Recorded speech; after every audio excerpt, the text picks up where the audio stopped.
Hello, good morning, and welcome to ToadsTopics. I hope you guys had an absolutely awesome week, and I hope you have an awesome Friday coming along with it. Just give me 1 sec to clean this place up. Alright, let's do this. Today we're talking about semi-etiquette. That's right, you heard me right. It is semi-etiquette. What do I mean by semi-etiquette? Do you know those big, large trucks on the freeway that carry those big containers behind them?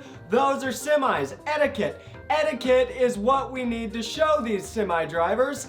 So let's get started. So today is semi-etiquette. Let's do this. Let's get rolling. Let's get going. First things first, do you remember when you were in driver school and you were taught about the blind spot of a semi-driver and the danger zone behind the semi? That's the first thing I want to bring up. That's the first thing I want to really remind you about, is to stick to that rule. Remember that they have a blind area behind them and they can't see you if you can't see their mirrors. Sometimes obviously it's called for and you have to do it, but just try not to. On to the second one. Now, a lot of people think that it's a good idea to go slow past a semi-driver because you're being more cautious. Well, actually, that's part of their blind spot. So if you go faster past a semi-driver, it's a better idea. I'm not saying to exceed the speeding limit by 15 miles an hour or anything. I'm just saying go a little bit faster so you're in their blind spot a little less. Now that we got that off the page, we're moving on to number 3. Here we go. When you're on the freeway,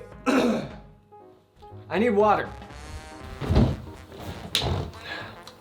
When you're on the freeway and you're going past a semi and you want to get into the right lane in front of that semi, pretend that there are 3 cars between you and the semi before you get into the right lane. So this way you're creating a comfort zone between you and the semi driver, and believe me, he will appreciate it. A little side note for you, when a semi driver wants to thank you, he usually flashes his brights twice. If you're following these little suggestions and you're doing all of this, you'll most likely see that a little more often. Number 4, a lot of people seem to get really irritated when they're behind a semi and the semi driver gets into the left lane on a hill to pass another semi driver. This semi driver is hauling thousands and thousands of pounds on that back trailer. He's going up a hill. He sees another semi in front of him that is going slower. He doesn't want to lose his momentum. He's bringing all of that weight behind him.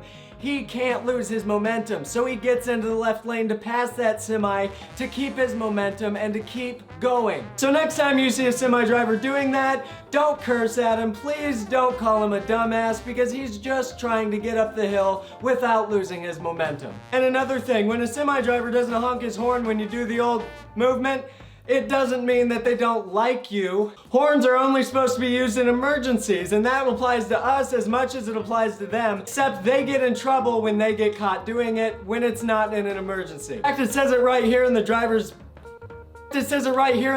guide, but who listens to that anymore, right? Keep semi-etiquette in mind this weekend. Keep it in mind in the future. Keep in mind that these truck drivers are carrying a lot behind them. They're carrying a lot of weight, and they have a lot to deal with, even in that cab. And have you seen the cab of a semi? Holy crap, there's so many switches and gauges and things and levers and pulleys. I can't. Be kind and cautious to the semi drivers out there that spend 12 hours a day on the road.